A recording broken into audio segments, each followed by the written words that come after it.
Baik, dengar sekarang, insya-Allah. Tadi tak pakai ni sebenarnya sebab nak charging. Mudah-mudahan cukup lah masanya. Jadi satu ketika saya ada buku ni, hadis ni telah didedahkan oleh beberapa orang pengkaji. Dan dalam kajian itu mereka menyatakan tentang hadis ini adalah hadis daripada Abu Hurairah radhiyallahu an yang telah ditulis ketika dia hampir-hampir menghadapi sakaratul maut, yang dia katakan kepada sahabat-sahabat dia, aku sebenarnya ada perkara lagi yang aku nak sampaikan yang Nabi sebut, yang aku belum sampaikan, tetapi sekiranya aku sampaikan sebelum ini mungkin jadi fitnah.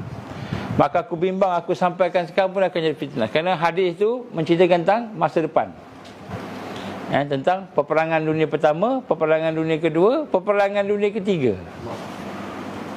Dan dalam hadis itu disebut Anwar Sadat, disebut tentang Palestin, disebut tentang Hitler. Hitler ada perkataan tu. Disebut tentang Saddam Liman Ar ataupun Saddam Hussein yang membinasakan. Jadi dalam hadis tu dia sebut. Saya ada hadis tu. Jadi hadis tu menceritakan tentang peristiwa-peristiwa perang dunia pertama, perang dunia kedua, perang dunia ketiga daripada Rasulullah sallallahu alaihi wasallam, dan digambarkan tentang ratu namanya queen. Dan bila dia cerita tentang hadis itu, saya pernah bawa hadis ini pada masjid-masjid lah. Jadi orang dengar lah. Tapi ada di kalangan ustaz-ustaz kata ni hadis ni bukan, hadis ni daif, sebab sanad dia terputus. Sanad dia terputus, dan kita tak nak tengok sanad tu terputus tak terputus, itu memang dari sudut hadis yang sahih. Tapi nak menggambarkan hadis ini menceritakan kejadian perang dunia pertama, kedua, ketiga dengan keadaan yang tersusun dan betul kepada tahun-tahun, dia punya tahun-tahun tu. InsyaAllah ada masa kita akan boleh baca hadis ni lah. Saya pun dah tak ingat dah lama dah. Dan kemudian begitu juga ada di kalangan orang-orang yang bukan Islam juga, yang ada mimpi. Ini dah sebut mimpi, Maknanya kalau Rasul sallallahu alaihi wasallam dah cerita tentang apa yang bakal berlaku, sehingga perang dunia pertama, kedua, ketiga pun disebut, tidak mustahil iblis yang ada, dia punya tenteranya syaitan itu akan merakamkan benda tu. Dia boleh mencatat, dia merakam. Dan bila dia mencatat dan merakam, tidak mustahil dia akan bagi kepada orang-orang seperti Nostradamus, seorang Kristian, yang menceritakan tentang peristiwa-peristiwa yang bakal berlaku. Begitu juga berlaku kepada beberapa pendeta-pendeta Yahudi yang mengetahui tentang peristiwa yang disebut berlaku sungguh. Begitu juga beberapa pendeta-pendeta daripada Kristian. Dan sekarang ini, pada abad yang beberapa abad yang lepas, kita dengar pula orang Islam pun mendapat mimpi-mimpi yang hebat. Seperti asalnya Mirza Ghulam Ahmad, daripada pengasas kepada Qadiani Ahmadiyah, yang telah mengharamkan jihad kepada British. Tak ada jihad dengan British, tak ada jihad. Kita kena sokong British, lebih kurang begitulah. Dan dia mengaku Nabi. Dan Mirza Ghulam Ahmad Qadiani ini menyatakan bahawa dia telah bermimpi berjumpa Allah Subhanahu Wa Taala. Dan Allah telah melantik dia sebagai Rasul dan Nabi menggantikan Rasulullah sallallahu alaihi wasallam. Ini dia mimpi. Dan begitu juga berlaku kepada orang-orang yang selepasnya. Kalau dulu daripada kalangan pendeta Kristian, pendeta-pendeta daripada kalangan orang Yahudi, sekarang ni orang Islam pun berlaku. Dan banyak perkara-perkara yang berlaku yang menggambarkan tentang kejadian-kejadian yang berlaku biiznillah, dengan izin Allah. Dan kemudian perkara-perkara itu disampaikan oleh orang yang digambarkan sebagai mimpi daripada Allah. Kita tak nafikan ada mimpi yang saleh, yang baik, kita tidak nafikan. Ada mimpi yang benar daripada Allah, kita tidak nafikan. Tetapi orang yang bukan Islam pun pernah dapat mimpi yang tepat. Contohnya siapa? Orang paling jahat di dunia, antara orang paling jahat di dunia, Firaun. Zaman kita ada Maha Firaun. Zaman dulu ada Firaun aja, Maha tak ada. Jadi Firaun ni dia mimpi. Apa mimpi dia? Dia mimpi tentang ada orang yang akan bunuh dia. Maka akibat daripada mimpi itu dibunuhnya anak-anak Bani Israel dalam rangka nak membunuh Musa alaihissalam. Mimpi dia betul. Benar, tepat. Kan? Kemudian begitu juga Namrus ataupun Namrud. Raja Namrud ni keturunan daripada cucu cicit Nabi Nuh alaihissalam, yang merupakan seorang raja yang cerdas, cerdik, genius. Raja ni genius. Banyak teknologi termasuk Babylon. Kan? Kita kata yang Babylon tu taman-taman tergantung, itu teknologi dia. Dan kebijaksanaan dia dalam memerintah, dia memang pandai sebagainya. Antara mimpi yang terkenal ialah mimpi tentang bayi yang akan, bukan bayi lah, itu demi kiasan ni, tapi maknanya Ibrahim yang akan mengalahkan dia, dan akhirnya dia akan mati sebab Ibrahim. Jadi dia mimpi juga tentang bayi yang akan membunuh dia, yang akan ni contohnya kan. Jadi takkanlah Namrud mimpi kita nak ikut Namrud sebab mimpi dia benar. Takkanlah Firaun mimpi kan Musa nak bunuh dia, benar kan. Raja raja tu yang mimpi 7 tahun tu Nabi Yunus zaman Nabi Yusuf. Siapa nama raja tu? Mimpi tentang 7 tahun gemuk, 7 tahun kurus, 7 tahun gemuk balik kan. Itu ditafsirkan oleh Yusuf alaihissalam, mimpinya benar.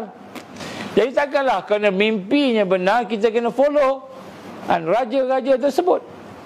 Jadi di sini kita lihat mimpi tidak boleh menjadi dasar kepada apa yang kita nak pegang. Dia menjadi nasihat, boleh menjadi panduan, tetapi dia tidak boleh menjadi dasar. Al-Quran, hadis, ijma' dan juga qiyas, itu asas. Maknanya kalau kita jadikan hak empat ni sebagai kita kata dasar rujukan kita dalam bertindak, insya-Allah tidak sesat. InsyaAllah tidak sesat. Jadi sebenarnya banyak benda yang berlaku pada hari ini. Jadi ada banyak orang-orang Islam hari ini yang berada dalam keadaan keliru, confused dan sebagainya. Malahan ada di kalangan kita yang sampai peringkat berpecah belah, bergaduh dan sebagainya. Dan inilah antara perkara yang penting untuk kita merasai. Tetapi kita tak rasa apa-apa lagi sebab hari ini kita belum lagi diserang dengan serangan-serangan yang maksima. Belum maksima lagi. Kita boleh makan lagi, boleh minum lagi, boleh buat apa yang kita nak buat hari ini kan. Jadi ini belum maksima lagi. Jadi maksimanya masih bila? Maksimanya apabila kita memahami tabiat jalan menuju kepada penyatuan umat. Jadi malam ni kita tengok sikit. Bila sebut Taifah Mansurah, jangan sebut pasal Taifah Mansurah ataupun Taifah Najiyah, iaitu kelompok yang akan diberikan oleh Allah kemenangan dan kelompok yang diberikan bantuan oleh Allah SWT ini. Jangan kita sebut kalau kita tidak boleh menuju kepada kesatuan hati, kesatuan pemikiran, kesatuan amal. Kerana hari ini rupa-rupanya kita telah dididik dengan sistem yang telah menjadikan kita seperti livestock dan binatang yang hanya ikut aja arus. Jadi kalau kita ikut arus, kita habis. Tak kira lah kita namanya raja, Raja Kapur ke, Raja Gopal ke, Raja sebenar ke, ataupun kita nama kita ni orang-orang yang biasa-biasa aja. Semuanya berada dalam sistem yang akan membawa kita kepada kesusahan dan kita kata jauh daripada Allah. Jadi untuk memahami tabiat jalan, saya nak merujuk kepada satu buku Menuju Jamaatul Muslimin. Satu tesis yang dibuat oleh salah seorang daripada alim dan meninggal dunia dah dia. Dia punya jasa dia buat tesis ni. Tesis ni alhamdulillah kata yang soleh saya nak baca sikit sebanyak. Selalunya saya tak baca, hari ni saya nak baca. Sebab dekat Melaka special. Jadi sebenarnya apa yang digambarkan di sini, bagaimana, apakah ada tabiat jalan yang ada di depan kita yang bakal kita akan hadapi, dan kemudian menyebabkan kita tak boleh nak bersatu. Tak boleh nak bersatu. Kerana yang pertama sekali, tabiat jalan yang diungkapkan oleh Rasulullah sallallahu alaihi wasallam ialah bahawa jalan-jalan yang akan kita lalui ini adalah jalan yang penuh dengan kesukaran. Huffatil jannah bil makarih. Kan, maka Rasulullah sallallahu alaihi wasallam, hadis Imam Muslim dan sebagainya, kan. Dikata huffatil jannah, kan. Syurga itu dikelilingi oleh bil makar, oleh perkara-perkara yang kita tidak suka. Benda yang kita tak suka, yang nafsu kita tak suka. Maka apabila kita mahu menempuh jalan, mengikuti jalan Rasulullah sallallahu alaihi wasallam, kan, maka kita akan berhadapan dengan jalan-jalan yang pelbagai. Sekarang ni mungkin belum lagi, ataupun mungkin dah, tapi kita, kan, masih tak perasan, kan. Akan menempuh jalan yang pelbagai, jalan-jalan yang membawa kepada penghinaan, penganiayaan, ejekan. Kan, di samping itu kita juga melihat, kan, bagaimana Rasulullah sallallahu alaihi wasallam menggambarkan tentang jalan-jalan yang adanya tahanan-tahanan, dan adanya di kalangan mereka yang bersama atas jalan, dan yang Allah bagi nikmat ini sampai peringkat mereka berada dalam tahanan, mereka berada dalam penjara.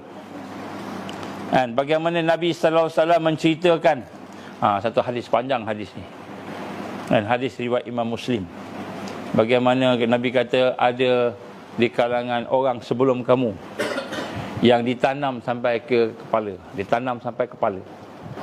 Ini hadis sahih. Saat tanam sampai paras kepala, kemudian selepas itu digergaji kepalanya. Sama ada digergaji sini ataupun sini. Bukan sembelih, digergaji. Maknanya nak bagi sakit, kan. Ada yang di kalangan orang sebelum kamu, kata Rasul, ni hadis juga, hadis yang sahih, kan, apabila, kan, badannya itu disikat dengan sikat besi, dicocok dengan, kita kan bayangkan garpu ke apa tu, ditarik, kan, sehingga tersiat kulitnya, dagingnya tersisir, kan, sehingga akhirnya tubuhnya itu, kan, disikat-sikat sehingga dagingnya, kan, terkeluar. Ada di kalangan, kan, mereka yang berada di atas jalan ini, Nabi sebut, Rasul sallallahu alaihi wasallam, dan tubuhnya itu digergaji, bagi dua, belah dua, digergaji juga, belah dua. Kan, ada di kalangan orang sebelum ini yang dibakar hidup-hidup. Dibakar hidup-hidup. Kita boleh bayangkan bakar hidup-hidup macam mana. Kambing yang kita bakar pun dah mati dah. Kita baru sembelih korban ke apa, kan. Kambing kita bakar tu dah mati. Lembu kita rebus tu dah mati dah. Dah tak rasa apa-apa. Tapi ni, kan, hidup-hidup, kan, dibuat parit yang besar. Ini ashabul ukhdud. Yang dibuat parit yang besar, dipenuhkan dengan api. Kemudian dia pun tolak seorang-seorang. Kalau kau tak bersama agama negara, agama raja, kamu akan dicampak. Seorang-seorang dicampak. Semua masuk. Sehingga sampai seorang ibu yang ada baby. Ibu yang ada baby, dia pun nak lompat, tapi dia tengok anak dia kesian ke anak dia. Anak aku tak tahu apa-apa, sayang ke anak. Dia mati tak apa, tapi anak dia. Maka tiba-tiba bayi itu berkata, wahai ibuku, janganlah kamu ragu-ragu untuk beriman pada Allah. Bayi bercakap. Ini hadis sahih riwayat Imam Muslim, ashabul ukhdud. Jadi ibu itu pun campak diri dia bersama bayi dengan kalimah la ilaha illallah, campak. Dan dibunuh habis mereka yang beriman dengan parit yang berisi api yang membakar tubuh. Jadi kita boleh bayang tak saat tu macam mana. Ni sekarang ni baru kita bersisih faham. Percaya mimpi ke tak percaya mimpi? Percaya Mahdi ke tak percaya Mahdi? Percaya kena baca kunut ke tak baca kunut? Baru kita bertelaga macam itu, pun kita dah rasa sakit kat mana-mana, kan. Ini belum lagi, tak sampai lagi. Yang dikatakan huru hara itu tak sampai lagi. Yang dikatakan api itu tak sampai lagi. Nabi gambarkan satu hadis Rasulullah SAW tentang bagaimana Dajjal datang, dia bakar orang mukmin hidup-hidup. Bakar hidup-hidup. Jadi apa yang berlaku sebelum kita akan berlaku ketika huru hara tersebut. Ketika zaman huru hara itu akan berlaku, di mana orang yang beriman itu mungkin akan berhadapan dengan api yang akan membakar tubuhnya, akan berhadapan dengan sikat besi yang akan disikat, dengan pisau dicincang, ataupun akan dia berhadapan dengan gergaji yang digaji, dibelah tubuh badannya. Malahan mereka melihat sebahagiannya digantung hidup-hidup, dipijak-pijak sampai mati, diikat dengan gari dan sebagainya. Maka Rasulullah sallallahu alaihi wasallam menggambarkan dengan satu ungkapan yang jujur, iaitu syurga itu dikelilingi oleh perkara yang tidak disukai. Jadi nak sebut kat sini, apabila sampai huru-hara nanti, kemungkinan kita akan berhadapan dengan perkara-perkara yang demikian. Perkara-perkara yang mencabar iman kita, mencabar Islam kita, mencabar keyakinan kita kepada Allah Subhanahu wa taala. Maka ketika itulah akan terpecah dua. Orang yang beriman sikit pun tidak ada munafik, orang yang munafik sikit pun tak ada iman. Dan inilah perkara yang digambarkan oleh Rasulullah sallallahu alaihi wasallam. Dalam ayat ini Allah menggambarkan kepada kita, am hasibatum an tadkhulul jannah walamma ya'tikum masalul ladzina khalau min qablikum massathumul ba'sa wad-dharra wazulzilu hatta yaqula ar-rasul walladzina amanu ma'ah mata nasrullah ala inna nasrallahi qarib. Sadaqallahul azim. Ni ayat ni dia menceritakan tentang huru-hara. Kita nak bayangkan kita ni, huru-hara kita ni macam mana hati kita ketika Dajjal keluar, tenteranya berkuasa. Apa firman Allah tadi? Apakah kamu mengira? Am hasibatum an tadkhulul jannah? Kamu akan masuk syurga? Cukupkah kita sembahyang, puasa, kita berada dalam keadaan hari ini beribadah, boleh pergi umrah? Apakah kamu mengira bahawa kamu akan masuk syurga? Padahal belum datang kepada kamu ujian sebagaimana halnya orang-orang terdahulu sebelum kamu. Mereka ditimpa oleh malapetaka dan kesengsaraan serta digoncangkan dengan bermacam-macam cubaan. Zulzilu, digoncang. Jadi hari ini bila sebut huru-hara ni, bukan sekadar tak ada duit, tak ada makan. Bukan sekadar kita hari ini mungkin bolehlah ada lagi kan, sikit-sikit. Tetapi digoncang. Hati kita akan digoncang. Zulzilu, seperti zulzilu ni, zalzalah ni seperti gempa bumi. Digoncang. Hati kita ni gementar. Bukan berdebar, gementar. Bukan gementar, digoncang. Kita pernah kena goncang? Sekali-sekali kita goncang diri kita kan, atau bergoncang anak kita, suruh anak kita goncang kita kan. Jadi Allah gambarkan digoncang sehingga berkata hatta yaqula rasul, sehingga berkata para rasul, wallazina amanu ma'ah, dan orang-orang beriman yang bersama dengan dia, mata nasrullah, bilakah datang pertolongan Allah? Digoncang.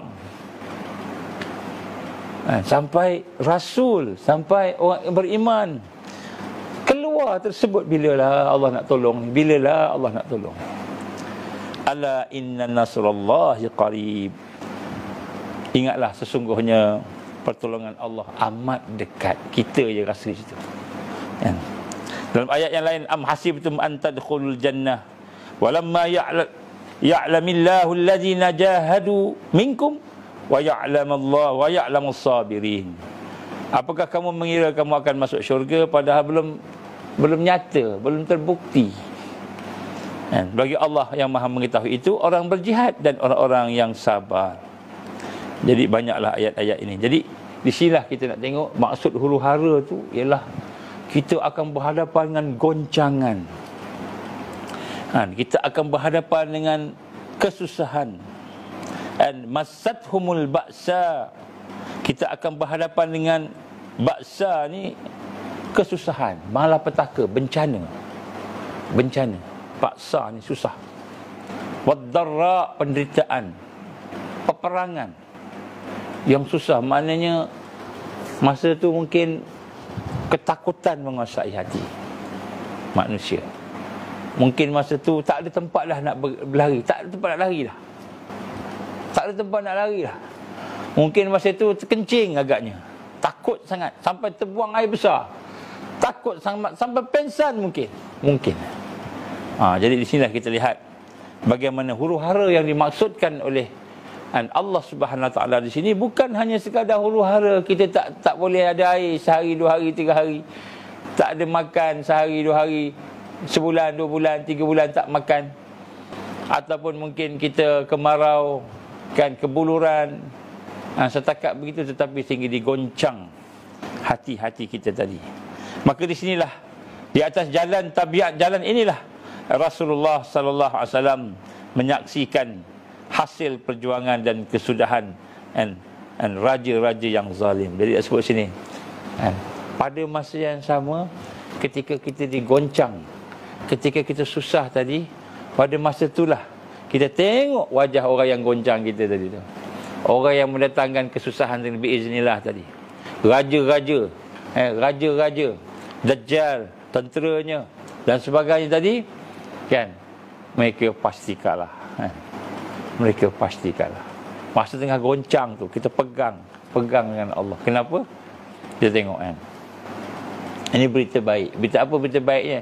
Ini kita nak letakkan iman di tempat kita ni. Iaitu kita tengok hebat goncangan-goncangan, peperangan-peperangan yang dibuat oleh raja-raja sebelum ni. Firaun bunuh puluh ribu bayi, tak nak bagi Musa ni bangkit. Kan, Namrud dengan api yang besar hebat nak bakar Ibrahim alaihissalam. Kan, begitu juga raja-raja yang lain, kekejamannya, kehebatannya. Di mana raja-raja tersebut? Di mana keturunan Firaun yang berkuasa di Mesir, yang sampai sekarang sepatutnya kalau betul dia hebat, kan, dia boleh berterusan dengan dia punya legenda dia, lepas dia anak dia, cucu dia, sebagainya.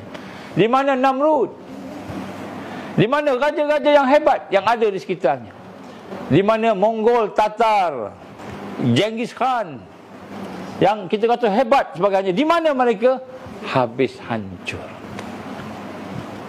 Jadi maknanya sebenarnya huru-hara yang datang tadi itu, dia bukanlah suatu yang berterusan, tetapi dia satu yang sebagai ujian saja. Sebagai ujian saja. Kan? Kita tengok apa huraian-huraian. Ada banyak ayat sinilah kalau kita baca satu-satu, kan. Kita tengok apa yang disimpulkan tafsir Fizil Quran. Disimpulkan bentuk ujian. Kita tengok Kita tengok ujian ni dengan mata hati kita. Kita nak rasa kalau kita berada dalamnya. Antaranya penganiayaan, kita dianiaya. Apa bentuk yang kita kata penganiayaan? Kalau di Gaza contohnya, kan, katalah ni Gaza, ni kawasan Gaza, sepadan tu, tembok tu, belakang tu adalah Israel. Apa dibuat? Kata penganiayaan.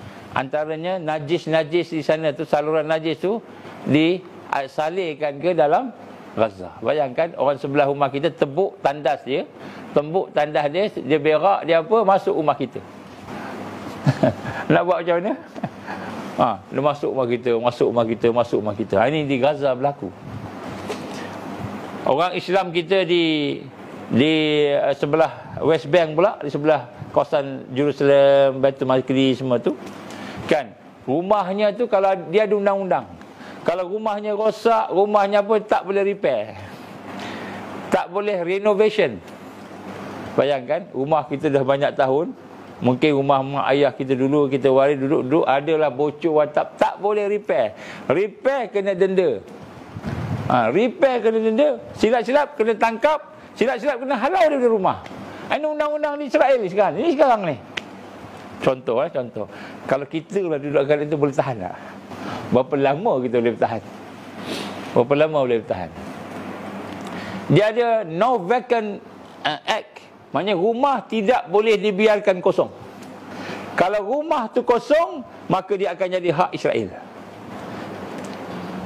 Kalau dulu memang betul kosong lah, kita keluar daripada Palestin contohnya, West Bank tu, pergi ke Jordan bercuti, ramai-ramai, rumah kosong.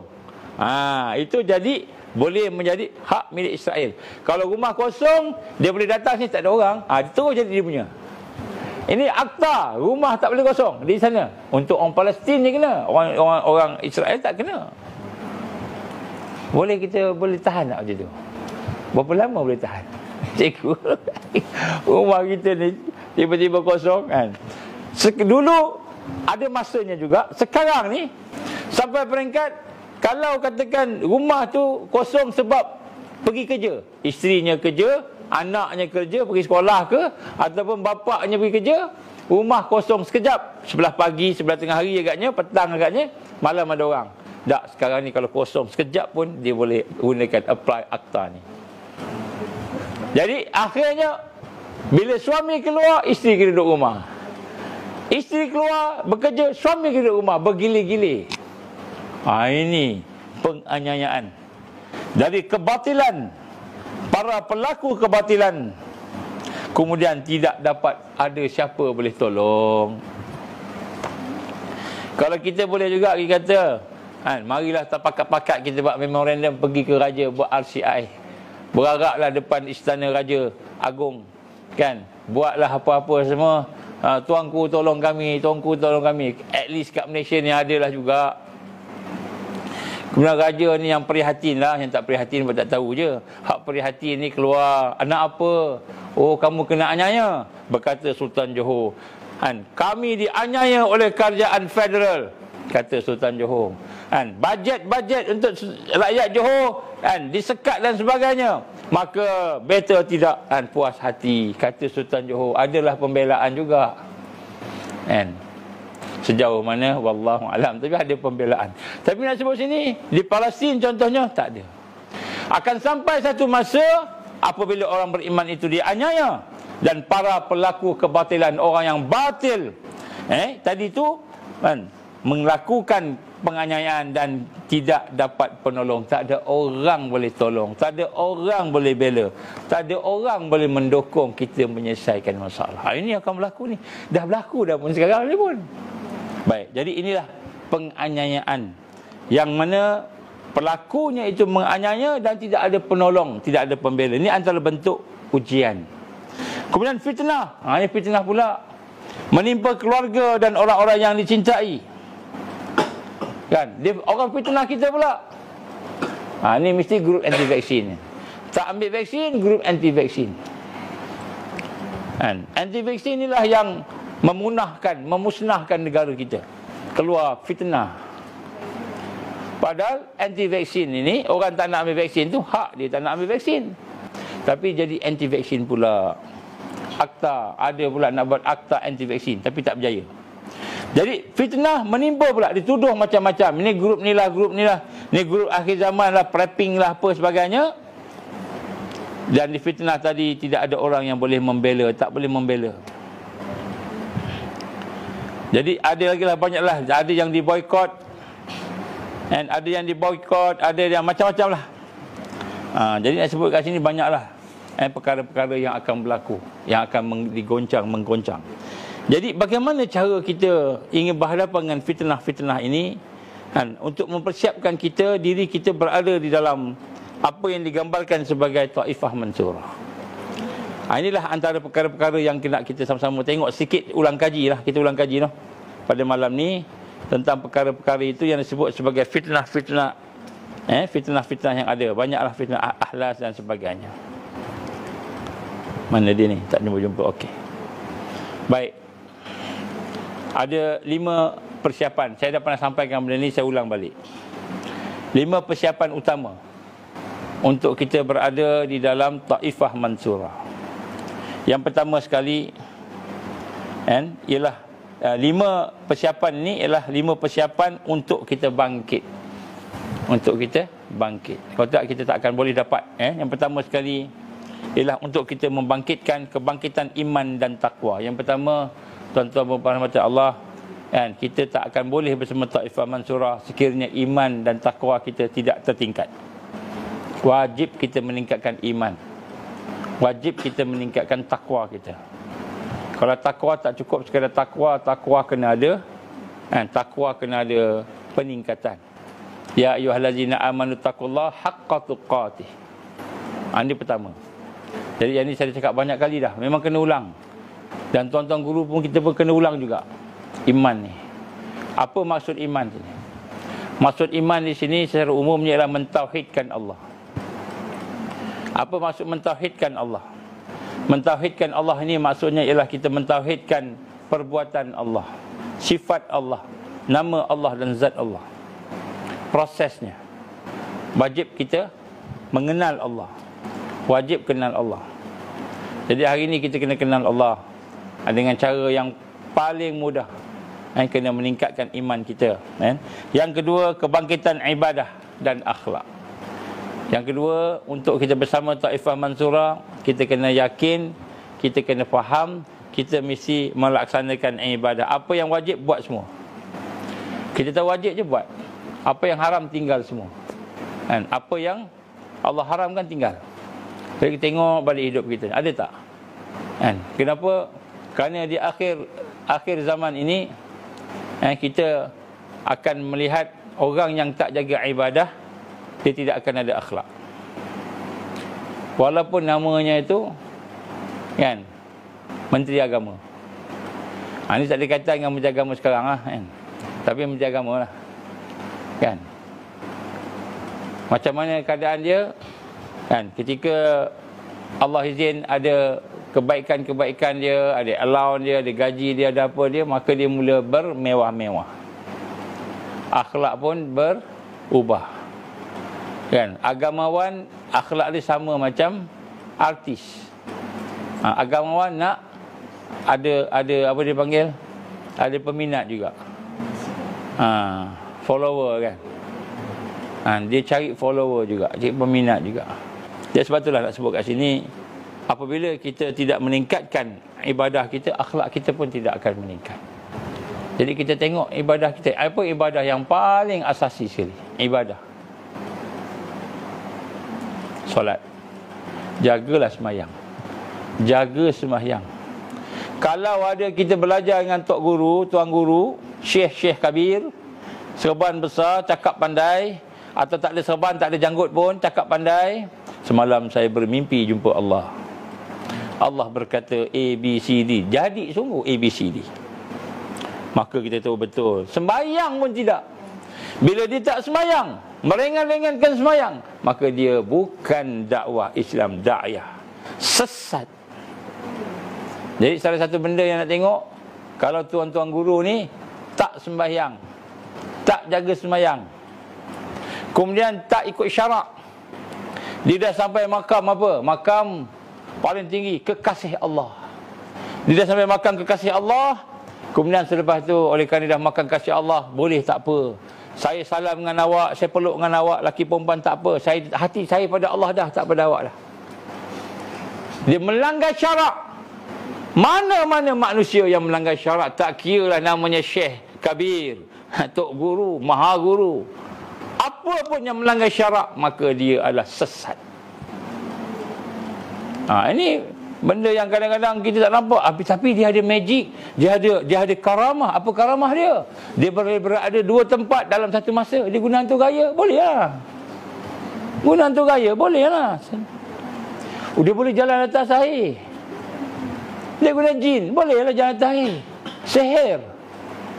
Kita daif sangat, terutamanya orang Melayu ni.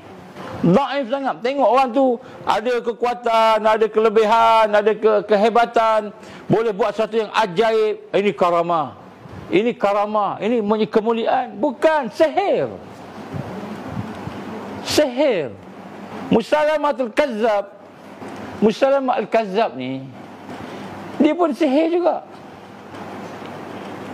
Dia guna semua yang sesatnya ada sihir. Jadi dia kata, di alasan saya ni karamah, saya dekat dengan Allah, saya kekasih Allah, saya dah zikir sampai saya naik ke langit dah, macam itu. Maka saya dah gugur semua syariat dah gugur, tak payah sembahyang, tak payah puasa, tak payah naik haji, sentuh laki perempuan tak apa, nikah batin boleh. Maka semua sesat. Kenapa? Kerana dia telah melangkaui syariat Allah. Tapi orang kita tak faham, tak nampak. Kenapa? Ilmu yang ada pada hari ini dah diangkat. Sebab itulah kita lihat sini, ibadah tak boleh langgar. Tak kira lah kita siapa pun. Dan banyak sangat yang sesat ni. Ada 72 golongan sesat. Kan? 73 semua pecah, 73 akidahnya tadi. 72 sesat, satu aja yang okey. Jadi kita lihat hari ini, bagaimana kita perlu lihat tengok ibadah kita. Nombor satu, solat. Kalau ibadah ni solat. Solat kita okey tak? Kita rasa solat kita okey tak? Kita nilai diri sendiri lah. Kalau kita rasa solat kita masih ada lalai kat situ, masih ada riak kat situ, masih ada kita main-main, anggap mudah solat. Nabi SAW bila azan aja dia tak tengok dah orang lain dah. Dia terus pergi nak semayang ke Allah. Nabi SAW. Kan? Aisyah radhiyallahu an sedang bual-bual dengan Nabi, tiba-tiba azan. Maka Nabi tinggalkan Aisyah. Aisyah kata, macam aku tak ada kat situ. Nabi tinggalkan Aisyah sebab panggilan daripada Allah. Solat. Itu Nabi. Orang yang telah menjadi kekasih Allah. Bila solat, dia dengan Allah. Ini solat tak solat? Tak solat. Nak tahu tuan guru tu sesat, tengok solat tak solat. Tengok itu dulu. Kalau dia tak jaga solat, tak solat, memang confirm sesat. Confirm sesat. Itu pertahanan terakhir akhir zaman ni. Akhir zaman pertahanan terakhir solat. Ni macam mana nak bangkit ibadah? Macam mana nak bangkit akhlak? Solat tak jaga. Hari ni kita jaga solat. Solat yang fardu kita jaga. Kalau boleh tahajud. Saya menyuruh pada tuan-tuan perempuan, selagi kita tidak boleh solat tahajud tiap-tiap malam, selagi itulah kita lemah. Walaupun kita dah solat jamaah. Kenapa? Kerana orang yang berada di akhir zaman akan bersama dengan orang-orang yang akan berjuang tadi. Dia memerlukan Allah. Sebagaimana para sahabat Nabi dulu amat-amat memerlukan Allah. Mereka bangun malam. Bangun malam minta pada Allah. Terutamanya kita yang ada tanggungjawab, yang ada amanah. Kena bangun malam. Tak banyak, sikit. Nabi SAW menggambarkan kalau kita tak bangun malam, boleh qada yang malam terlepas tadi. Jadi kalau boleh kita cuba jaga solat malam. Bila jaga solat malam ni, solat fardu kena jagalah. Itu memang kena confirm dah kan. Jadi solat malam berapa rakaat agaknya? Yang sunnahnya berapa rakaat? Kalau nak buat 100 rakaat macam Umar Abdul Aziz boleh juga kan. Tapi kita tak mampu 100 rakaat kan. Sengit kan. Buat berapa rakaat agaknya? Buat 11 rakaat ke kan? Termasuk apa? Termasuk witir kan? Kalau tak boleh 11 rakaat, buat 10 rakaat, 9 rakaat pun tak apa. Ikutlah 7 rakaat pun tak apa kan? Buatlah yang mampu, tapi bangun malam. Tanda kita iman kuat, kita rindu ke Allah. Tanda rindu ke Allah, bangun malam. Nak tidur pusing sini sekejap, pusing sana sekejap, pusing sini sekejap, terbangun malam, terbangun. Bangun. Kalau letih sangat pun paling kurang dia akan angkat tangan, dia akan doa ke Allah. Paling kurang, ya Allah, aku tak larat ya Allah nak bangun. Ampunilah kelemahan aku ya Allah. Dia pun baca doa. Dia tak larat nak bangun, mungkin kita letih, mungkin kita sakit, mungkin kita tak kuat tadi. Minta ke Allah. Tapi terjaga tak? Terjaga. Terutama orang tua-tua ni, semua tua belaka ni. Terjaga. Kenapa terjaga? Nak buang air, betul? Mesti nak buang air. Yang tengok semua kan, tua-tua. Tua-tua belaka. Bukan saya yang nampak tak muda kan. Tetapi kita semua ni bangun malam, kita boleh buang air kecil, boleh minum air, boleh buat apa, semayang tak Bila kita tak semayang, kita belum serius dalam perjuangan. Nak duduk bersama Taifah Mansurah, serius malam bangun tahajud, baru serius. Kalau tak serius kita. Jadi kita nak tahu kita ni kuat ibadah tak kuat ibadah, tengok tu salah satu contoh. Baik, kemudian akhlak. Akhlak ni yang paling kuat sekali apa? Akhlak kena meningkat.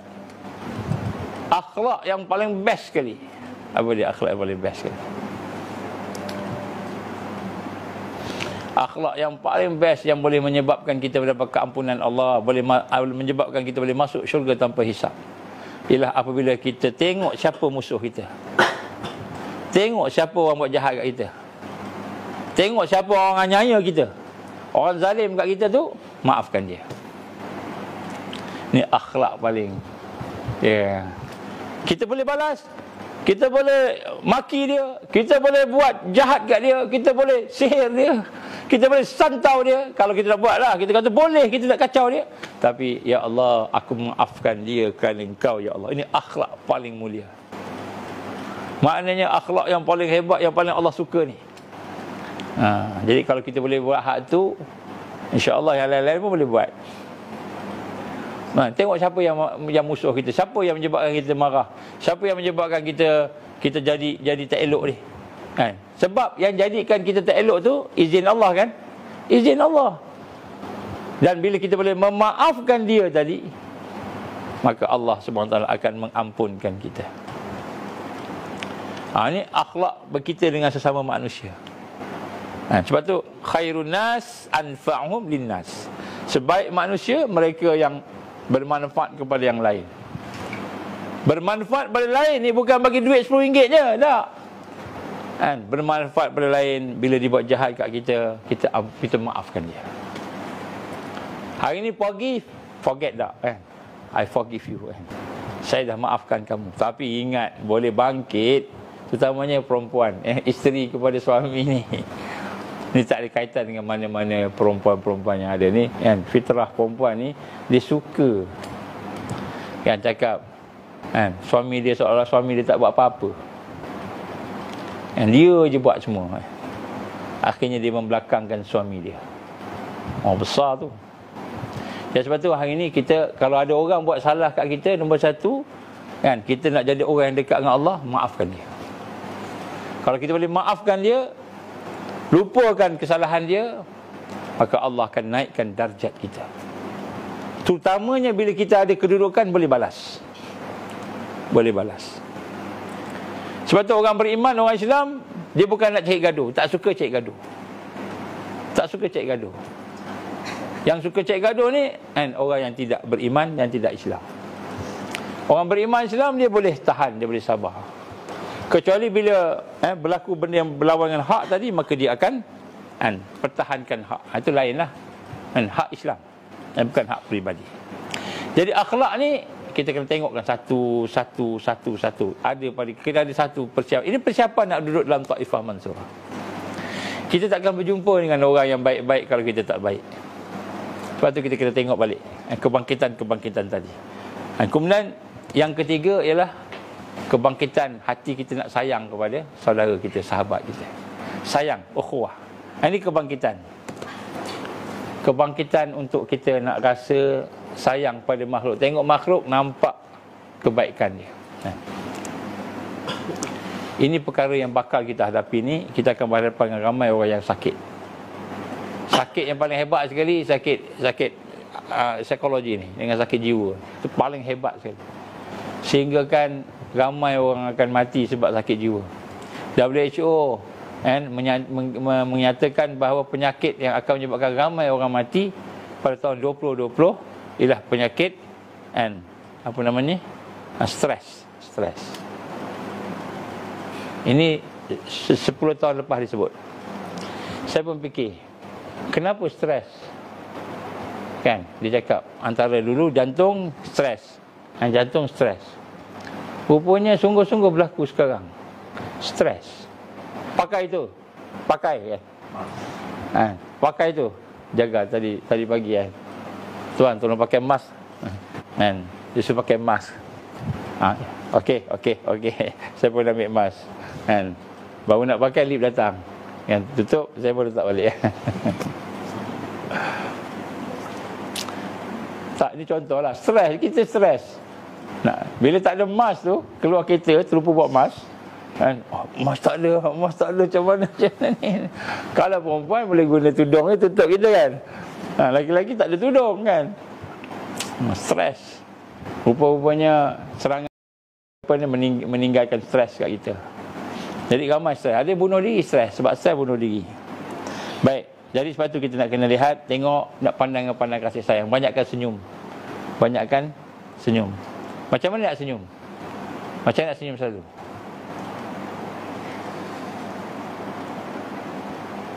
Macam mana jadi orang bahagia? Apa rahsia?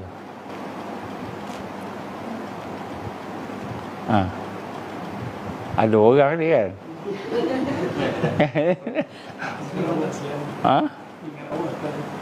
Ingat Allah selalu. Ingat Allah lah. Macam mana cara ingat Allah? Selawat. Selawat. Betul ke ingat Allah akan senyum? Berapa kali kita ingat Allah senyum? Ke ingat Allah ngantuk? Duduk atas tak apa cikgu? Tak apa. Maklum lagi kita faham, kita kan dah ni kan. Semua dah season belaka kan. Biasalah tu kan. Dia sebenarnya kita macam nak latihan senyum ni kan. Masa bila kita senyum? Masa hati kita suka kan. Logik lah kan. Suka, hati kita bahagia kan. Senyum lah. Kalau tak boleh senyum. Suka bahagia ni datang daripada mana? Sayang. Macam mana nak sayang? Kita kena bayangkan Allah sentiasa bagi kebaikan kepada kita. Nombor satu kan, apa pun yang berlaku pada kita semuanya baik. Kita terbangun lewat, kita pergi kerja accident, apa saja ya Allah bagi kat kita semua baik. Senyum. Kenapa? Kerana Allah sayang kita. Kalau Allah tak sayang kita, dia dah binasakan kita. Macam mana dia binasakan kita? Dia jadikan kita orang sibuk dengan sesuatu yang selain daripada dia. Hari ini kalau kita sibuk dengan dunia, terputus daripada Allah, maknanya Allah tak suka kita. Sebab tu janganlah kita rasa orang yang Cina, India yang bukan Islam, orang putih yang bukan Islam tu, harta banyak, kereta banyak, semua banyak tu, kan, tanda dia bagus. Allah suka tak? Allah sibukkan dengan benda yang paling hina, iaitu dunia pada dia. Allah sibukkan kita dengan ingat dia, kan, sayang kat dia. Itu tanda Allah sayang kita. Kita nak kena rasa macam tu. Kita tengok benda dunia ni, kita nampak orang tu ada rumah besar, kita bangga dengan dia. Oh, kalau lah aku ada rumah besar macam ni. Oh, kalau lah aku ada kereta macam ni. Kalau lah aku ada harta macam ni. Kalau aku ada orang ada yang ada ni. Kita tak rasa yang ada kat kita tu lebih berharga daripada apa yang ada pada dia. Sebab kita tak rasa sayang ke Allah. Kita tak kenal Allah. Allah bagi kita yang terbaik. Orang beriman, Allah bagi terbaik. Confirm, Allah bagi terbaik yang beriman. Allah bagi kita beriman pun. Sebab tu kita semayang kan. Kita boleh semayang. Allahu Akbar semayang. Semayang khusyuk semayang. Nikmat hidayah dan taufik dan inayah lebih besar daripada semayang ni. Lebih besar daripada syurga. Maksudnya nikmat Allah bagi hidayah, kita boleh semayang tu. Ada orang tak semayang. Nikmat Allah bagi taufik, kita boleh melakukan hidayah tadi. Hidayah ni ilmu kan, dapat tahu. Kita buat tu taufik. Dan inayah pula taufik. Dan inayah ni apa? Kita menyempurnakan amalan tadi. Itu lebih besar daripada syurga dan seisinya. Jadi bila kita boleh iman, boleh ada Islam, ada iman, boleh beramal, taufik Allah tu, hidayah Allah tu, inayah Allah tu lebih besar daripada amalan kita. Sebab taufik, hidayah dan inayah tadi daripada Allah. Kita solat daripada kita. Jadi taufik tu lebih besar. Jadi sebenarnya Allah dah bagi balasan sebelum bagi syurga lagi. Apa balasannya? Ada kebaikan kat kita, Allah sayang kat kita, maka Allah bagi kita boleh solat. Allah bagi kita boleh baca Quran. Allah bagi kita boleh buat baik. Boleh berjihad lagi. Syahid pula contohnya. Itu maknanya boleh buat tu dah ganjaran yang besar. Itu kita kena tengok. Sebab tu nak rasa sayang ke Allah ni nombor satu. Sebelum cerita benda lain, nak sayang ke Allah dulu. Dan bila sayang ke Allah, apa yang Allah bagi kat kita, itu yang terbaik. Bukanlah maknanya kita serah diri kat dia. Tak. Tapi maknanya apa pun yang berlaku, kan? Jadi kita kena sayang ke Allah, kan? Kita dengan kita rasa ihsan Allah kat kita. Apa yang baik pada kita yang menyebabkan Allah masukkan kita beriman dengan Islam ni? Apa sebab? Allah pilih kita. Boleh duduk dalam jamaah, ada ikhwah, ada orang soleh, kan? Apa yang ada kat kita ni yang Allah pilih banding orang lain? Tengok orang Cina tu lebih baik daripada kita, kan, lebih sungguh-sungguh. Tapi dia pilih kita, Allah pilih kita. Allah pilih kita tu balasan sebenarnya. Itu dah ganjaran dah tu. Belum syurga. Syurga tu tak sehebat ganjaran yang ada kat sini. Tapi kita pasal nampak material, nampak nak makan sedap, nak tidur best, rumah istana kan.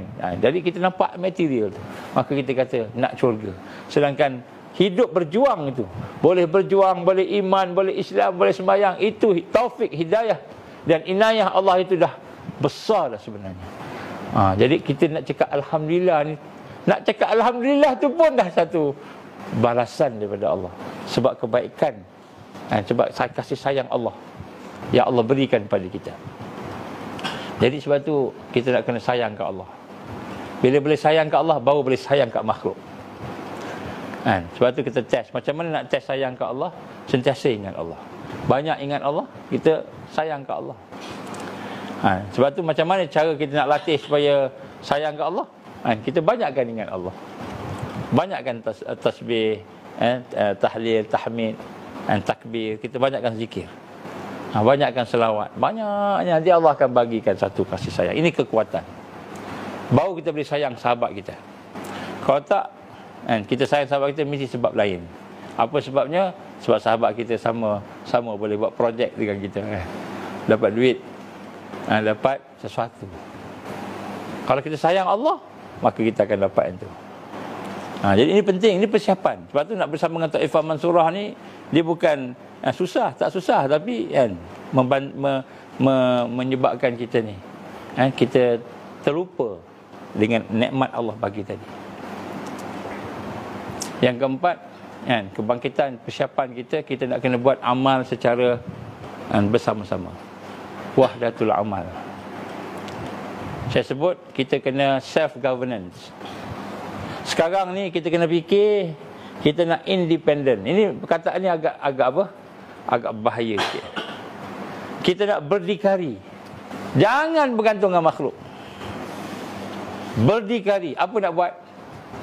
Kita nak kena independent daripada sistem jahiliyah yang ada, yang mengajak manusia kepada syirik. Semua dia. Kita nak kena ada pendidikan kita, ekonomi kita, pertanian, makanan, peternakan kita, sistem dari sudut masyarakat, macam mana yang kita kena buat sistem, semua. Jadi semua yang ada dalam hidup kita ni, kita nak buat secara jama'i. Jadi hanya orang yang ada perasaan nak buat sesuatu secara bersama-sama, mereka akan duduk dalam Taifah Mansurah. Mereka akan duduk dalam kebangkitan. Dengan orang yang ikhlas tadi. Orang yang kita sayang tadi, yang baik-baik dengan Allah tadi, yang ada hubungan tadi. Bila kita ada perasaan untuk nak bersama-sama dengan buat kerja sama-sama, maka insya-Allah Allah akan dorongkan kita dengan Taifah Mansurah. Dengan kelompok. Jadi apa kalau kat Malaysia ni, siapa Taifah Mansurah? Ni dia. Ini mesti kumpulan jamaah A, jamaah B, jamaah C, jamaah Ansar contohnya. Dia mana satu Taifah Mansurah? Taifah Mansurah ni ialah jamaah yang menepati ciri-ciri Taifah Mansurah lah. Apa ciri-ciri? Kita nanti sebut nanti. Antaranya yang kita sebut ni lah. Maknanya perasaan dipanggil syuur jama'i. Satu perasaan nak buat kerja sama-sama. Sebab kita akan berhadapan dengan ujian yang besar, dengan kemuncaknya Dajjal akan keluar. Kita tak mampu seorang-seorang. Kita kena buat bersama-sama.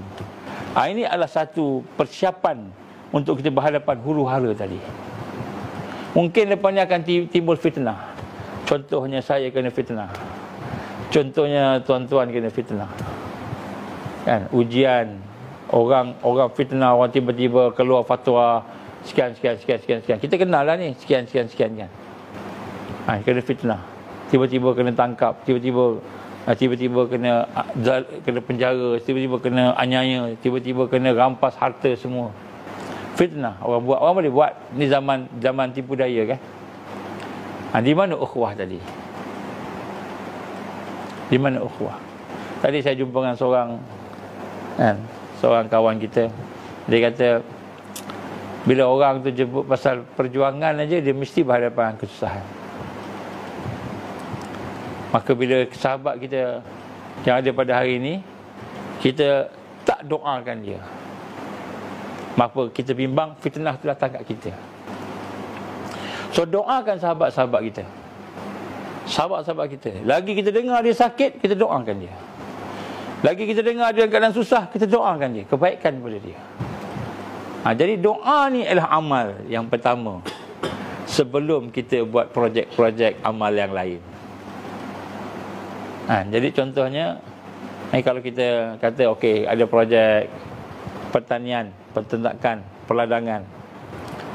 So sahabat-sahabat yang terlibat katakan ada 10 orang. Ketika kita nak mulakan tu, pagi tu nak doa pada Allah, minta rahmat dan barakah untuk 10 orang tadi. Jadi amal yang jama'i ni, wahdatul amal ni bermula dengan hati kita minta pada Allah supaya kita buat kerja ni sama-sama dengan ikhlas. Minta rahmat Allah. Ini dia panggil rabitah. Rabitah ni bukan dengan Rasulullah sahaja, tapi dengan sahabat-sahabat kita yang kita tak nampak ni. Kita kat rumah lagi, tengah nak sembahyang subuh, tengah nak bangun tahajud. Kemudian kita teringat kita kena buat projek. Projek apa? Tak kira dah projek apa. Kita doa pada sahabat-sahabat yang kita tahu dah akan buat sama-sama kita.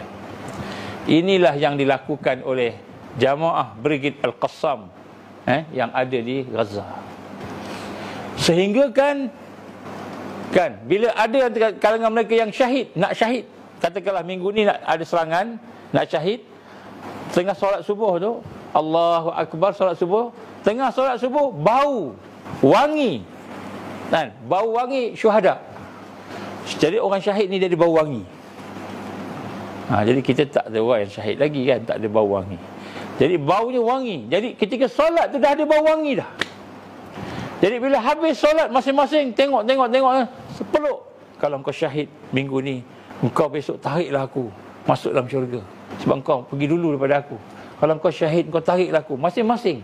Jadi sebelum ni, bau wangi syuhada ni, ketika berjumpa dengan jenazah-jenazah syuhada ni, barulah ada bau. Ni tak, sebelum meninggal, sebelum syahid lagi dah ada bau wangi dah. Sehingga di kalangan mereka tengok siapa nak syahid ni minggu ni, siapa nak syahid minggu ni. Ini ukhuwah yang ada pada mereka, ikatan hati tu Allah tunjukkan di dunia lagi sebelum meninggal lagi.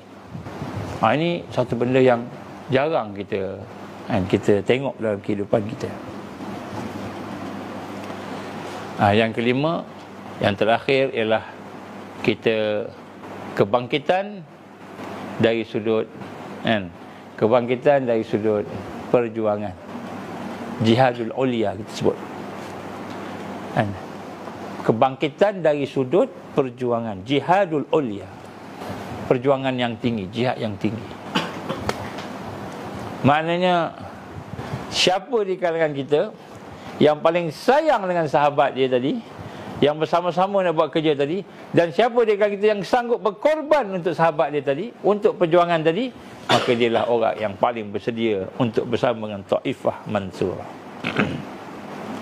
Saya bagi satu contoh. Ini kisah yang berlaku di Afghanistan. Seorang namanya Ibrahim. Kalau tak silap saya, Ibrahim Abdul Rahman. Dia ni adalah setiausaha kepada Mujahidin Afghanistan. Seorang pelajar Universiti Islam di Pakistan. Dia ni adalah orang yang pertama syahid ketika Rusia datang. Mereka bertembung secara depan dalam jama'i. Sebelum tu tidak jama'i, dalam jama'i harakah. Dia adalah orang pertama sekali meninggal dunia, syahid. Macam mana kualiti dia? Sebut kualiti dia. Kualiti Abdul Rahman ni, Asy-Syahid rahimallah, dia dengan Allah ni luar biasa. Dia sentiasa berzikir pada Allah, ingat Allah, solat, hati dia tawajuh pada Allah, menghadap Allah, hati dia kenal Allah. Sehingga kan Allah izin dia boleh mendengar sekitar yang ada ni berzikir pada Allah. Dia boleh dengar burung berzikir. Maknanya kita dengar burung berkicau, cuk-cuk kita kan. Kita dengar angin menderu-deru, kita dengar angin bertiupan menderu-deru tadi. Kita tengok ayam berkokok, kita dengar ayam kokok. Kita tak dengar ayam zikir, dia boleh dengar ayam zikir. Dia tahu zikir ayam apa, zikir pokok apa, zikir pokok apa, dia tahu. Macam mana tahu cerita ni? Kan satu hari dia menangis jumpa dengan dia punya mas'ul dia, naqib dia. Menangis. Kenapa kamu menangis? Dia kata, Abdul Rahman, kenapa menangis? Aku nak ceritakan, hari ni aku buat dosa pada Allah. Aku buat dosa pada Allah. Kan? Tolonglah nasihatkan aku. Apa dosa engkau, Abdul Rahman? Engkau ada dosa? Orang baik macam ni ada dosa? Perempuan tak tengok, kan? Maksiat lain tak ada, jaga sunnah. Orang yang jaga ni. Kan hari ni aku keluar daripada rumah aku dalam keadaan aku tak dengar zikrullah. Macam mana maksud tak dengar zikrullah? Dia kata kalau aku keluar rumah, aku dengar burung berkicau tu, burung tu berzikir. Aku dengar burung berzikir. Aku dengar pokok berzikir. Aku dengar batu berzikir. Aku dengar tanah berzikir. Semua makhluk Allah berzikir aku dengar. Dan aku keluar rumah pergi ke UC dalam keadaan hati aku aman, damai, tenang bersama Allah. Tapi hari ini aku keluar rumah aku tak dengar apa-apa. Aku dengar burung berkicau, aku dengar angin berhembus, aku dengar macam biasa tapi tak dengar apa yang aku selalu dengar. Tentu ada dosa aku buat, tentu ada dosa aku buat. Tentu Allah murka kat aku. Dia menangis. Nakib dia pun menangis sama. Kalau engkau boleh dengar, aku tak dengar langsung kan. Dia dengar. Ini Abdul Rahman Al-Syahid. Orang yang pertama syahid Afghanistan ketika Rusia menyerang. Tahu tak apa berlaku bila dia meninggal dunia syahid? Dia accountant kepada jamaah harakah Afghanistan. Bila dia meninggal dunia, kematian itu menyebabkan lebih ramai orang bangkit. Ini barakah ni, jihadul ulia. Jihad ulia ni, perjuang orang yang berjuang ni, bukan dia sahaja berjuang untuk diri dia atau berjuang untuk pahala dia, tak. Mati dia tu lagi ramai orang bangkit. Perkara yang sama berlaku kepada Syekh Ahmad Yasin rahimahullah. Syahid Syekh Ahmad Yasin. Ketika Syekh Ahmad Yasin ditembak oleh Apache, dibom tepat pekecai. Kan? Setelah darah dia mengalir di bumi Gaza, dalam keadaan dia cacat, tak boleh buat apa dah, tapi masih dibunuh oleh Israel tadi, kan? Orang-orang yang duduk tepi jalan ni, budak-budak yang duduk buat tak tahu ni, semua patah balik kepada Allah. Betul, dakwah dia dengan darah dia. Begitu juga yang berlaku pada Syekh Qutb rahimahullah. Sama juga, bila meninggal dia tu, orang bangkit. Bukan bangkit saja, kan? Berjuang. Ini jihadul ulia. Jadi orang yang telah meletakkan diri dia, seluruh hidup dia itu, untuk memperjuangkan perjalanan Allah tadi, sehingga mati dia, kan, adalah satu syiar, satu dakwah, kan? Inilah orang-orang yang boleh berada di atas jalan Taifah Mansurah, yang digambarkan hanya kurang lebih 12,000 orang sahaja di zaman kita ini. 12,000 orang saja yang berjuang bersama Al-Mahdi. Yang lain ada tak? Ada yang lain, tapi duduk dia diam. Jihad seorang-seorang. Datang Dajjal, semua pakat sembunyi. Mari kita cari kat Melaka ni, kat mana ada gua. Cari gua. Tak dapat gua. Dengar-dengar, Bukit Cina ada banyak kubur-kubur yang ada dah boleh masuk dalam. Mari kita masuk dalam kubur. Kenapa? Dajjal datang. Lari diri. Mari kita duduk dekat banjaran Titi Wangsa. Mari kita duduk dekat hutan-hutan sikit, kan? Kenapa? Bukan kerana nak bangkit dan berjuang, kerana takut. Nampak macam nak berjuang, nampak macam beriman, nampak macam beramal, rupanya masih pentingkan diri. Kenapa? Tidak ada satu perasaan untuk perjuangan yang sebenar tadi. Ini persiapan. Sebab itu tuan-tuan mati Allah, semua kita akan mati. Kullu nafsin dha'iqatul maut. Semua mati. Semua kita akan mati. Bila sampai waktu, matilah kita. Tak kira umur kita muda ke tua, tak kira. Bila mati itu memang matilah. Fa iza jaa ajaluhum la yastakhiruna sa'ah wa la yastaqdimun. Bila sampai ajal, tak akan lambat walaupun satu saat, tak akan cepat satu saat. Yakinlah kita dah ada tarikh mati. Dan kitalah orang yang sedang menunggu hukuman mati daripada Allah. Bila nak mati, Allah yang tahu. Kita ni boleh agak-agak lah agaknya.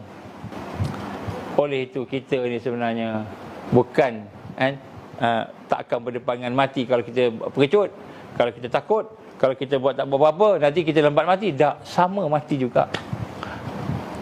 Cuma macam mana cara mati yang terbaik. Cara mati yang terbaik itu. Kalau kita tak dapat mati yang terbaik, habis kita, rugi kita. Umur berapa tahun? Cikgu berapa tahun cikgu? 41 tahun cikgu hidup. Jadi berapa dia? 41 juga. Oi, ramai satu batch ni. Berapa tahun Wan? Abang Wan dia? 40. Orang muda sikit. Bila berapa tahun? 42. 42, tua sikit. Pakcik apa pakcik? Oh, 55. Alhamdulillah, saya muda sikit. Kalau bagi peluang nak mati, pakcik nak pilih masa bila? Umur berapa tahun nak mati? Agak-agak. Mati confirm. Semua yang dalam ni confirm mati . Nak pilih masa bila? Agaknya nak pilih masa bila? Kita redha pada Allah. Dulu ada satu kisah, tak ingat nama ulama' ni siapa? Kan? Ulama' ni minta panjang umur. Kemudian seorang lagi, tak ingat nama dia. Seorang lagi kata, aku tak kisah Allah bagi bila pun, aku redha. Baru dia perasan, rupanya minta panjang umur ni macam tak redha kan Allah kata. Lebih kurang gitulah. Jadi maknanya sekarang ni semua orang pasti mati. Tapi mati yang terbaik, mati orang yang berjuang pada jalan Allah. Itu mati terbaik. Itu mati terbaik. Setan tak nak kita mati macam itu, tak mau. Macam mana nak berjuang pada jalan Allah? Bermula dengan niat. Apa niat dia? Ya Allah, kan, kalau kau izinkan aku hidup, kau berilah kekuatan supaya aku boleh bantu agamamu, ya Allah. Minta ke Allah. Jangan jadi orang yang mengikut arus. Jadi kita kena berdoakan niat ni. Walaupun mati kita dekat atas katil, kena heart attack ke accident, tapi kita dah niat nak mati syahid ni. Perjuang agama Allah, Allah bagi syahid fisabilillah. Kan digambarkan oleh Abu Hurairah radhiyallahu anhu. Kan, ketika satu bersama sahabat-sahabat, dia kata ada nanti manusia yang bangkit di akhir zaman, di padang mahsyar. Dia bangkit tengok keliling, semua para syuhada. Semua para syuhada. Dia kata, aku tak mati sebagai syuhada, aku pun tak mati syahid. Kenapa aku bersama dengan para syuhada ni? Kan, rombongan para syuhada. Orang yang syahid fisabilillah. Rupa-rupanya niat dia tu Allah kira. Ni Allah yang maha pengasih, maha penyayang, orang beriman ni Allah sayang ni. Kita niat pun Allah kira dah. Tapi hari ni kita tak niat. Kita tak teringat pun, tak terfikir pun. Kita ingat mati sama je. Ataupun tak terfikir pun kita akan mati. Kita ingat kita hidup lama lagi. Kan? Kita ingat kita hidup sampai 100 tahun. Kan? Jadi sebab tu, orang yang ada jiwanya yang rindu pada Allah Subhanahu Wa Taala, maka dia akan sentiasa. Kan? Sebab tu bila kita baca ni kan, ni saya latih diri saya sendiri, mungkin sama-sama kita manfaatkan kalau boleh kan. Bila kita baca Bismillahirrahmanirrahim tengah solat ni, hati kita nak tunduk pada Allah. Dengan nama Engkau ya Allah Ar-Rahman Ar-Rahim, aku mulakan segala-galanya. Engkau lah yang maha penyayang, maha pengasih. Hati kita rendah sangat ke Allah. Rendah sangat ke Allah. Bismillahirrahmanirrahim. Ya Allah, aku mulakan apa-apa pun dengan nama Engkau yang maha pemurah, maha pengasih. Hati kita rendah. Kita nak agungkan Allah. Hati kita nak rasa perlukan Allah. Rendah diri saja tak cukup. Rasa Allah agung tak cukup. Kita nak rasa aku perlukan Kau. Sebab tu bila kita baca Bismillahirrahmanirrahim, hati kita ni nak minta pada tolonglah aku ya Allah, macam tu. Kenapa? Sebab kita perlukan Allah. Setiap kali baca bismillah, bukan hanya sekadar bismillah, tapi bismillah hati kita nak minta tolong ke Allah. Itu kita hamba. Kita rasa kita hamba. Ar-Rahman, alhamdulillahi rabbil alamin. Segala puji pada Engkau. Masa kat situlah kita nak meletakkan diri kita ni, kan rendah sangat, dan kita nak hanya serahkan seluruh pada Allah. Apa yang Engkau baik bagi baik, Engkau bagi tak baik, Engkau bagi aku suka, aku tak suka, aku sihat, aku sakit, semua alhamdulillahi rabbil alamin. Kita serah kat kebijaksanaan Allah. Puji pada Dia dalam segala hal, ala kulli hal. Jadi pada masa tu kita baiki hubungan jahat kita, buruk sangka kita, suuzon kita dengan Allah. Alhamdulillahirabbil alamin, kita baiki suuzon kita. Kalau adalah kritik, kan, penat, ya Allah letihnya aku, tak dapat lagi, banyaknya benda yang kita rasa negatif ni, semua kita buang tepi. Husnuzon dengan Allah. Alhamdulillahirabbil alamin, segala yang kau bagi ni semuanya baik ya Allah, semuanya baik, aku terima. Ini sifat hamba. Ya, kita puji Allah. Man Ar-Rahman Ar-Rahim, kita baca tu kan, kita nak rasa sayang ke Allah. Ni nak kena latih dalam solat ni kan. Ar-Rahman Ar-Rahim tu nak rasa sayang pada Allah. Macam mana nak rasa sayang pada Allah? Mungkin sebelum semayang tu kita prepare. Apa kita prepare? Kan? Siapa yang paling kita sayang sekali dalam dunia ni? Apa yang paling kita sayang? Sehingga kita fokus. Kita sayang pada kerja. Ada orang sayang kat kerja. Ada orang sayang kat anak. Ada orang sayang dekat harta. Ada orang sayang dekat macam-macam. Kita tengok. Sebelum solat, kita fikir, aku sayang apa? Oh, aku sayang anak aku. Oh, aku sayang kerja aku. Masa tu kita nak ubah. Aku sayang Allah sahaja. Jadi masa kita baca Ar-Rahmanir Rahim, kan, kita nak tanam sayang ke Allah. Ya Allah, hanya Engkau yang aku sayang. Sebab Engkau sayang ke aku lebih daripada aku sayang ke Engkau. Aku nak sayang ke Engkau. Jadi nak timbul perasaan sayang. Jadi kita kena latih. Kemudian lepas tu Maliki Yaumiddin. Masa tu kita kata, dalam hati kita rasa, ya Allah, aku rindu ke Engkau ya Allah. Maknanya bila sebut Maliki Yaumiddin ni, kan, dialah Tuhan, dialah Tuhan punya kepada Yaumiddin, akhirat. Maka ya Allah, aku nak pergi jumpa Engkau ya Allah. Aku rindu sangat ke Allah. Maliki Yaumiddin, rindu ke Engkau ya Allah. Maknanya apa? Tak takut mati dah, tak takut sakit dah, tak takut penderitaan dah. Semua benda yang tak elok, semua tu kita, sebab kita nak jumpa Allah. Maliki Yaumiddin. Kalau kita baca sungguh-sungguh menangis. Kan? Kalau menangis dekat orang, kita janganlah sangat kan. Nanti orang nampak kita pula jadi lain kan. Malam-malam tu yang malam-malam tu penting tu. Malam-malam baca menangis ke Allah. Aku nak jumpa Engkau ya Allah. Aku rindu kat Engkau ya Allah. Aku rindu kat Engkau ya Allah. Nabi kata apa? Ada di akhirat nanti ada orang yang dia bagi sayap. Orang semua sibuk duk queue nak yaumul hisab. Dia dah terbang lah.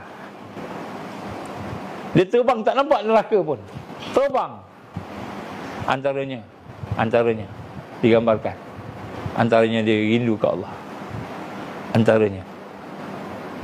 Maknanya dia tak jumpa pun titian sirat. Dalam hadis yang lain Allah gambarkan, Rasul gambarkan SAW, Rasul panggil, siapa di kalangan sini yang nak berjumpa dengan aku? Orang yang betul nak jumpa Allah kat tangan.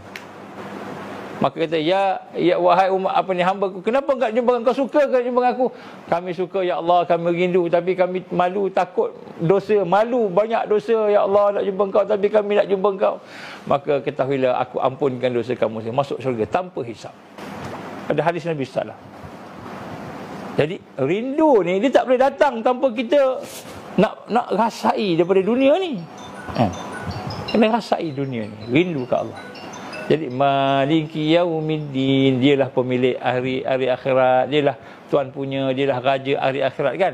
So kita, ya Allah, dunia ni macam-macam kan. Hari ni aku lapar, hari ni aku susah, hari ni aku tak apa, ya Allah, aku rindu nak jumpa engkau. Tanamkan perasaan. Tapi tak boleh dalam masa sekejap, kita kena latih lah pelan-pelan. Iyyaka na'budu wa iyyaka nasta'in. Iyyaka na'budu, hanya kepada Engkau aku sembah ya Allah, hanya kepada Engkau aku minta pertolongan. Masa tu kita nak rasa kita ni hamba Allah, kita nak ibadah pada Dia, nak berjuang. Biarlah aku susah ya Allah, aku buat apa yang Kau suruh, aku tinggal apa Kau larang. Nak jadi hamba Allah, iyyaka na'budu wa iyyaka nasta'in. Engkau je aku minta ya Allah. Ini latihan hati. Cuba kita amalkan. Maknanya kita bukan saja baca Fatihah, tapi kita cuba menghayati. Ini kekuatan. Ini untuk mendapatkan jihadul ulia. Kan? Perjuangan yang tinggi ni, hati kita kena benar-betul rendah pada Allah. Dan betul-betul pada korban pada Allah SWT. Jadi kita baca Fatihah tu kalau kita boleh amalkan 41 kali tiap-tiap hari tu. Hebat tu. 41 kali. Macam mana cara baca dia? Kan? Mulakan dengan a'udzubillahi minasyaitonirrajim. Kan? Lepas tu baca bismillahirrahmanirrahim. Alhamdulillahi rabbil alamin. Bismillah dengan alhamd digabungkan. Bismillahirrahmanirrahim. Alhamdulillahi rabbil alamin. Ar-Rahmanir-Rahim. Baca macam biasa. 41 kali. Amalkan. Ini zikir-zikir yang boleh menghidupkan hati kita. Kita baca zikir tu jangan nak niat apa-apa. Kalau Allah bagi sesuatu yang luar biasa, anggapkan sebagai ujian daripada Allah. Tapi niat kita nak dekat Allah, niat kita nak muliakan Allah, niat kita nak sayang Allah. Niat kita tu. Jadi zikir ni jangan dapat hikmah. Orang tarikat ni kadang-kadang dia duk amal dia ribu-ribu. Dia nak dapatkan hikmah, nak dapatkan fadilat. Jadi kita ni jangan nak zikir dapatkan hikmah, dia akan jadi rosak. Kita nak dapatkan dekat dengan Allah, takarub dengan Allah, nak muliakan Allah. Kita baca subhanallah wa bihamdi subhanallahil azim astaghfirullah, ataupun subhanallah wa bihamdi subhanallahil azim. Ya Hayyu Ya Qayyum Ya Zal Jalali Wal Ikram. Jangan kan? Ya Hayyu Ya Qayyum Ya Zal Jalali Wal Ikram kan? Kita puji Allah. Sebab setiap patah perkataan yang keluar dari lidah kita, hati kita, yang kita puji Allah, semuanya Allah dengar. Semua Allah dengar. Semua Allah sambut. Jadi kita baca. Tak kira zikir apa. Baik baca dalam rangka nak mengagungkan Allah, memuliakan Allah. Dapat karamah, dapat ma'unah, dapat apa semua tu, itu semua tu Allah bagi. Itu bukan kita nak. Allah akan bagi. Ada orang boleh buat macam-macam kan, itu Allah bagi. Tak payah kita nak minta lah. Kalau minta, nanti kan, dia jadi tak betul niat kita. Amalkan, insyaAllah. Jadi ada 5 perkara yang kita kena tengok balik supaya kita boleh berhadapan dengan huru-hara yang ada, untuk kita membina kekuatan Taifah Mansurah, untuk kita boleh bersama dengan Taifah Mansurah. Taifah Mansurah ada dah. Satu dunia ni ada dah. Macam ada sahabat kita, kawan kita sebut tadi kan. Kat mana satu kumpulan ada dah semua. Semua dah ada dah. Cumanya kita ni bersama tak bersama. Macam itu. Dan kita tak akan bersama kalau kita tak cukup syarat. Tak cukup syarat-syarat, tak sama, tak dapat. Walaupun kita kata saya dah baik, tak cukup. Contoh kita boleh semayang, kita boleh baca zikir, ribu-ribu zikir. Tapi hati kita dengan sahabat kita ni tak ada kasih sayang. Tak boleh. Allah akan filter nanti. Allah akan filter nanti. Kan? Kita tak boleh sayang sahabat kita. Yang kita tengok kelemahan dia, kelemahan dia, kelemahan dia.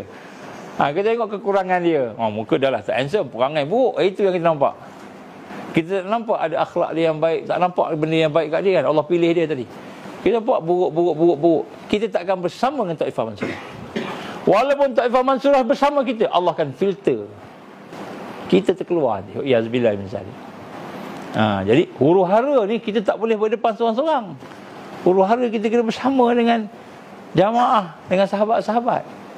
Dan insya-Allah dah dekat sangat. Dah dekat sangat. Jangan sebut dekat sangat huru-hara je kan. Dah dekat sangat kemenangan. Dekat sangat kemenangan. Kalau sebut dekat sangat huru-hara takut je kan. Dah dekat sangat kemenangan. Sebab akhirnya menang. Macam cerita Hindustan, menangis, takut, rasa marah, geram semua lah menang. Hero menang. Jadi panggung wayang tak kena bakar lah kan. Macam itu. Kalau hero kalah, panggung wayang kena bakar kan. Jadi masa sebelum tu geram kan. Mak hero kena bunuh, bapak kena bunuh kan, ataupun dia punya keluarga kena bunuh, dia kena seksa apa. Geram, takut semua macam-macam perasaan ketika tu kan. Last menang. Menang tu keluar daripada panggung wayang tu, muka senyum semua, hero menang. Jadi kita ni nak kena rasa hero menang, Islam akan menang. Itu janji Allah tu, bukan janji saya, janji Allah. Jadi susah macam mana pun, payah macam mana pun, akhir kita akan menang bila kita berada di atas jalan yang benar tadi. Jadi itulah. Jadi dah dekat, kemenangan dah dekat, insya-Allah. Kan? Teknologi yang ada pada Dajjal, insya-Allah kita setanding, kita ada teknologi itu, insya-Allah. Dajjal ada kereta terbang, Tesla, kita pun boleh buat terbang juga. Tika terbang lagi kan. Tak payah kereta, tak payah enjin. Nak sebut teknologi dekat Dajjal, Dajjal ada Amerika, ada dia punya tentera dia, ada semua dah Allah akan bagi kita lebih daripada itu. Sebab itulah siapa yang rasa dia kesorangan, maka rupa-rupanya dia terlupa di sekitar dia tu ada tentera yang banyak. Tentera Allah ni banyak. Namrud ni genius, bijaksana, banyak teknologi zaman dia. Namrud Raja Namrud. Kemudian dia cerdik, kaya, dia kontrol semua, hebat dia. Dia bukan raja yang bodoh macam ada banyak hari ni. Dia bukan raja yang bodoh. Namrud raja yang cerdik. Dia tahu rakyat dia mana, tapi dia nak ikut nafsu dia lah, ikut dia punya tu lah. Hebat dia, mati macam mana dia? Cuba tahu macam mana Namrud mati. Dia mati hanya dengan seekor nyamuk yang kepak di sebelah pun sengit-sengit, kan? Kemudian ni terbang pun bulu hayang, masuk dalam telinga dia. Dah masuk dalam telinga dia, dia rasa ini tempat paling best, saya boleh lepak kat sini. Dia pun duduk di situ, dia hisap darah. Kemudian setiap kali dihisap dia seronok dingit. Setiap kali ni tu kepala dia bingit. Akhirnya dia perintah orang ketuk kepala dia. Ketuk kepala dia, hina, mati dengan sebab nyamuk yang kepak sebelahnya dah sengit-sengit, cacat. Allah hina Namrud. Itu raja yang cerdik, raja yang genius, yang kaya, yang banyak tentera, yang hebat. Dipuji oleh rakyat dia. Cuma tak Islam je, tak beriman dia. Semua ada kat dia, Namrud. Babylon, tu dia yang buat. Sebagainya kan, taman-taman tergantung, nampak, antara 7 perkara yang ajaib di dunia ni, dia buat. Tu teknologi dia tu. Teknologi dia hebat. Tapi mati dengan seekor nyamuk yang kepaknya pun, Allah nak hina dia, kepak nyamuk tu pun cacat, masuk dalam telinga dia, tak nak keluar dah. Dia ketuk, dia jolok apa, nyamuk tak keluar. Engkau buatlah apa, inilah tempat aku parking sampai engkau mati. Kenapa? Nyamuk tentera Allah. Allah arahkan pergi. Mati Namrud yang hebat tadi. Jangan sombong raja-raja ni. Nanti Allah hantar nyamuk aja dia ni. Jangan sombong bila jadi raja, kita boleh buat apa sahaja. Kita doa hantar nyamuk je kan. Ini tuan-tuan perempuan, insya-Allah kita jangan rasa kita kesorangan. Kita minoriti, memang nampak sikit, tapi sebenarnya tentera Allah, makhluk Allah yang beriman, makhluk Allah yang taat pada Allah, dengan malaikatnya yang lebih ramai, kan? Dengan keadaan orang beriman yang dah meninggalkan kita ramai, yang hebat, kan? Tentera Allah, angin tentera Allah, kan? Laut tentera Allah, langit, bumi, semua tentera Allah. Jadi Allah tak perlu pun tenteranya untuk nak menghancurkan musuh. Tapi nak sebut tentera Allah pun banyak dah. Jadi bila kita dengar tentang Dajjal nak datang 2024, 2025, Dajjal nak keluar. Dalam kalender Syekh Ahmad Fatani, digambarkan kemungkinan besar berlaku pentepungan besar 2024 atau 2025. Di dalam kalender lah. Ni ahli falak dululah, kan? Dia menggambarkan berlaku satu yang besar. Kemungkinan malhamah kubra, kemungkinan. Maka kita melihat bukan dengan ketakutan, tapi kita melihat dengan keimanan. Itulah tanda nak menang. Mungkin kita akan berdepan dengan susah sikit. Macam kita nak main bola, nak menang bola sepak, mana boleh rehat-rehat, kan? Duduk isap rokok, minum air kok. Isap rokok, minum air kok setiap hari. Pergi padang, main. Itu cara isap rokok, minum kok. Itu cara minum air kok, kan? Cara makan pizza. Tak latih pun, tak berdiri pun. Boleh menang tak pasukan bola sepak? InsyaAllah kalah, kan? Tak boleh menang. Jadi kita, Allah uji susah, Allah uji payah, Allah uji menderita, diancam. Semua tu nak memperkuatkan kita. Semua tu nak mempersiapkan kita untuk menang. Lagi susah, lagi payah, lagi kuat orang beriman tadi. Jadi jangan nampak yang fizikal aja, kan? Kita nampak bagaimana Allah. Tapi akhirnya Allah bagi menang. Hero menang. InsyaAllah tuan-tuan puan semua hero, insyaAllah. Hero akan menang, insyaAllah. Tapi kita kena betulkan niat kita malam ni, insyaAllah. Apa niat kita? Ya Allah, sekiranya Engkau izinkan aku hidup, hidupkanlah aku sebagai seorang pejuang pada jalan Allah, pada jalan-Mu ya Allah, fi sabilillah. Kalau Engkau matikan aku ya Allah, matikanlah aku sebagai orang yang syahid fi sabilillah. Minta niat macam tu, minta ke Allah, dan Kau terimalah semua amalan aku ya Allah. Minta, mudah-mudahan Allah terima amalan kita, insya-Allah. Tu lah lebih kurang lah. Saya tak sempat nak tengok komen ke apa ke, sebab sini ramai orang kan. Ada soalan ke, tambahan ke, ada apa-apa? Anything? Ada nak tambah-tambah ke apa ke? Ada nak cerita, sebab kita ada orang, selalu tak ada orang, seorang-seorang. Seorang-seorang memang kita tak tanya orang kan. Ada apa-apa? Adik-adik ada? Tak ngantuk adik? Tak ngantuk lah. Ni semua mujahid-mujahid ni tak ngantuk. Tak ada apa-apa dah. Tak ada soalan. Firdaus nak tambah-tambah sikit. Ingat atuk-atuk cakap apa ke? Pesanan tuan-tuan guru kita kan? Baik, alhamdulillah. Jadi insya-Allah apa yang kita cuba sampaikan ini adalah merupakan perkara yang penting. Kita sebut tak lama lagi akan berlaku huru-hara ke apa ke whatever. Semua itu tanda-tanda kita akan menang insya-Allah. Cuma lepas ni kita akan bincang tentang sifat-sifat Taifah Mansurah. Macam mana? Mudah-mudahan lepas tu kita akan tengok balik kita ni bersama-sama tak dengan Taifah Mansurah.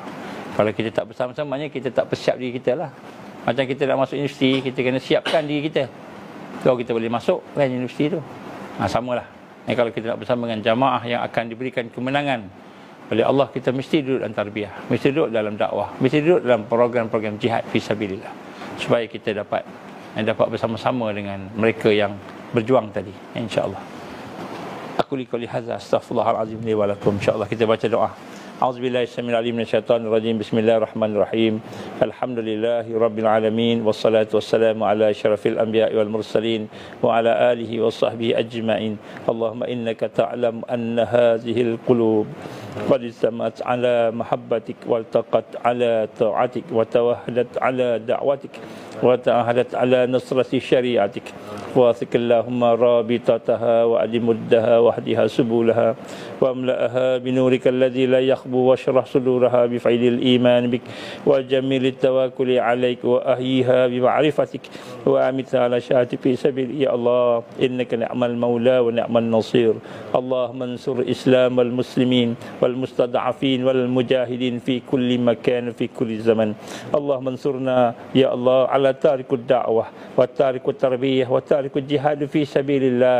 لا إله إلا أنت سبحانك إنا كنا من الظالمين. ربنا لا تزغ قلوبنا بعد إذ هديتنا وهب لنا من لدنك رحمة إنك أنت الوهاب. ربنا اغفر لنا ذنوبنا وإسرافنا في أمرنا وثبت أقدامنا وانصرنا على القوم الكافرين. ربنا أتمم لنا نورنا واغفر لنا إنك على كل شيء قدير. اللهم إنا نعوذ بك من عذاب جهنم. اللهم إنا نعوذ بك من عذاب القبر. اللهم إنا نعوذ بك من فتنة المحيا والممات. اللهم إنا نعوذ بك من فتنة المسيح الدجال. اللهم إنا نعوذ بك من المأسم والمغرم. ربنا آتنا في الدنيا حسنة وفي الآخرة حسنة وقنا عذاب النار. ربنا تقبل دعاءنا إنك أنت السميع العليم وتب علينا يا الله إنك أنت التواب الرحيم.